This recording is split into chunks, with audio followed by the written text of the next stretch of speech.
भगवान गौतम बुद्ध की 2069वीं जयंती उत्सव और महापंचशिला महानायक समुदाय भवन का उद्घाटन समारोह बीदर तालुके के नमताबाद गांव में आयोजित किया गया। इस कार्यक्रम में दिव्य उपस्थिति शमशानगर बुद्ध विहार के पूज्य संघ ज्योति की रही। इस कार्यक्रम का उद्घाटन नगर प्रशासन एवं हज मंत्री रहीम खान ने किया। इस कार्यक्रम के मुख्य अतिथि 5 गारंटी के अध्यक्ष अमृतराव चिमकोड़े, डीएसएस राज्य संगठन समन्वयक मारुति बौद्धे, डीएसएस संयोजक बाबूराव पासवान शामिल रहे।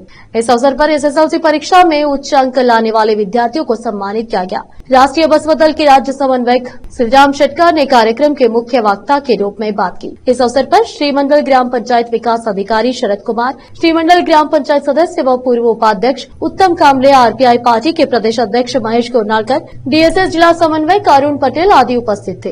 केपी न्यूज के कैमरामैन पपुराज का कवरेज। देश विदेश और स्थानीय समाचारों के लिए चैनल को लाइक, शेयर और सब्सक्राइब जरूर करें। ಭವನ್ಗೆ ಬೌಂಡ್ರಿ ಮಾಡಬೇಕಂತ ನಾನು ಒಂದು ವಾರದಲ್ಲೇ ಇದು ಕೆಲಸ ಸ್ಟಾರ್ಟ್ ಮಾಡಲಿಕ್ಕೆ ಹೇಳ್ತೇನೆ। ಹೀಗೆ ಯಾರು ಕೆಲಸ ಮಾಡ್ತಾರೋ ಅವರಿಗೆ ಹೇಳಿ ಹೋಗ್ತೇನೆ, ಸ್ಟಾರ್ಟ್ ಕೆಲಸ ಮಾಡಬೇಡಿ ಭವನ್ ಬೌಂಡ್ರಿದು। ಆಮೇಲೆ ಸ್ಕೂಲ್ದು ಒಂದು ಕೆಲಸ ಹಿಡಿದ್ದಾರೆ, ಅದು ಏನೋ ಒಂದು ಸಮಸ್ಯೆ ಇದೆ ಸುಮಾರು ವರ್ಷದಿಂದ। ಹಮಾರೆ ಪಟೇಲ್ ಸಾಹೇಬ್ರದ್ದು ಸಮಸ್ಯೆ ಇದೆ ಅಲ್ಲ, ಅವಾಗೆ ರೋಡ್ ಮತ್ತೆ ಬೌಂಡ್ರಿ ಮಾಡಬೇಕಂತ ನಾನು ಪ್ಲಾನ್ ಮಾಡಿದ್ದೇನೆ। 2 ಸಲ ದುಡ್ಡು ಕೊಟ್ಟಿನಿ, ಆದರೂ ಹಾಗೆ ಪೆಂಡಿಂಗ್ ಇದೆ। ಏನೋ ಒಂದು ಸಲ ವಿಚಾರ ಮಾಡಿ ನೀವೆಲ್ಲ ಇದ್ದು ಅದು ಸ್ಟಾರ್ಟ್ ಮಾಡ್ತಾರೆ। 3ನೇದು ಕೆಲಸ ಒಂದು ರೋಡ್ ಯಾವುದು ಸಿಸಿ ರೋಡ್ ಬಗ್ಗೆ ಹೇಳಿದ್ದಾರೆ।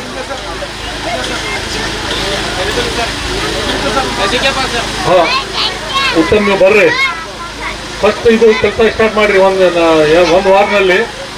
ಆಮೇಲೆ ಅದು ಏನು ಪ್ರಪೋಸಲ್ನಲ್ಲಿ ಮಾತಾಡಿ ಅದು ಒಂದು ಹಾಕಿಕೊಡ್ತೀನಿ। ಅದ್ರಾಗ ತಮ್ಮೆಲ್ಲರಿಗೆ ಇನ್ನೊಂದು ಸಲ ಭಗವಾನ್ ಬುದ್ಧ ಜಯ ಆಗಲಿ, ಬಾಬಾ ಸಾಹೇಬ್ ಅಂಬೇಡ್ಕರ್ದು ಜಯ ಆಗಲಿ, ಬಡವರದು ಜಯ ಆಗಲಿ ಅಂತ ಹೇಳಿ, ನೆನಪಾದ ಎಲ್ಲ ಜನರದು ಜಯ ಆಗಲಿ ಅಂತ ಹೇಳಿ ತಮ್ಮೆಲ್ಲರಿಗೆ ಧನ್ಯವಾದ ಹೇಳ್ತೇನೆ। ನಮಸ್ಕಾರ।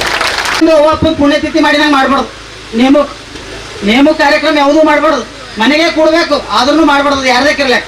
ಏನಾಗ್ತದೆ ಇದರಿಂದ ನಮ್ಗೆ ಅಗೌರವ ಕೊಟ್ಟಂಗಾಯ್ತು। ನಮ್ಗೆಲ್ಲರೂ ಒಳಗೆ ಸ್ವಾಭಿಮಾನ ಬೇಕು, ನಮಗೆ ಪ್ರೀತಿ ಬೇಕು, ಪ್ರೇಮ ಬೇಕು। ಯಾಕೆ ಬೇಕು? ಒಬ್ಬ ಮಹಾಪುರುಷ ನಾವು ಏನಾರು ಮಾಡತ್ತಿದ್ರೆ ಯಾಕೆ ಮಾಡತ್ತಿದೆ ಗೊತ್ತಾಗ್ಬೇಕು। ಯಾಕೆ ಮಾಡತ್ತಿದೆ ಅಂತ ಯಾವಾಗ ಗೊತ್ತಾಗ್ತದೋ ನಾವೆಲ್ಲರೂ ಕೂಡ ಈ ಕುರ್ಸಿ ಬಿಟ್ಟು ಹೇಳಲ್ಲ। ಯಾವಾಗ ಗೊತ್ತಾಯ್ತು ನಮ್ಗಂದ್ರೆ ನಮಗೆ ಇಲ್ಲಿ ಪ್ರಧಾನ ಮಂತ್ರಿ ಬಂದ್ರು ಕೂಡ ನಮ್ಮ ಕಾರ್ಯಕ್ರಮದಾಗ ಕುರ್ಸಿ ಬಿಟ್ಟು ಹೇಳಲ್ಲ। ನಾವು ಏನ್ ಮಾಡಕ್ ಬಂದಿದ್ದೆವು? ಕಾರ್ಯಕ್ರಮ ಮಾಡಕ್ ಬಂದಿದ್ದು। ಏನು? ಜಯಂತಿ ಬುದ್ಧನ। ಆ ಬುದ್ಧನ ಯಾಕೆ ಮಾಡ್ಬೇಕು ಅಂತ ತಿಳ್ಕೊಬೇಕಲ್ಲ। ಪಾಶ್ಚಾತ್ಯ ಒಬ್ಬ ಅಮೆರಿಕದ ಒಬ್ಬ ವಿದ್ವಾಂಸನ ಮಾತಾಡ್ತಾನೆ,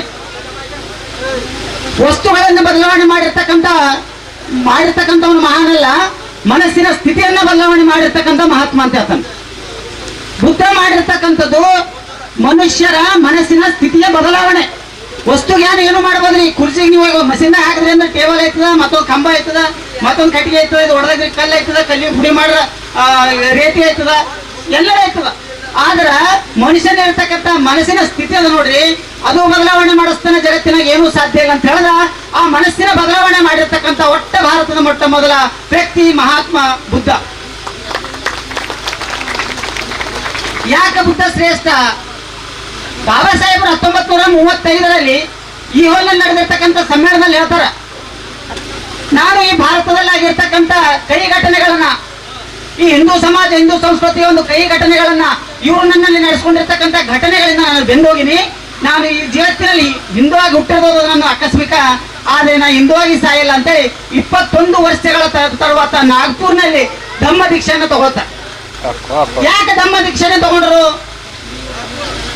ಅಂಬೇಡ್ಕರ್ ಒಂದು ಮಾತು ಹೇಳ್ತಾರ, 10 ಮೇ 1956ರಲ್ಲಿ ಬ್ರಿಟನ್ನ ಒಂದು ಬ್ರಾಡ್ಕಾಸ್ಟಿಂಗ್ ನಡೀತಾ ಇರ್ತದೆ, ಅಲ್ಲಿ ಅವ್ರು ಮಾತಾಡ್ತಾ ಇರ್ತಾರೆ। ಆ ಸಮಯದಲ್ಲಿ ಒಂದು ಮಾತಾಡ್ತಾರ, ನಾನು ಬುದ್ಧ ಧರ್ಮವನ್ನೇ ಯಾಕೆ ಇಷ್ಟಪಟ್ಟೆ?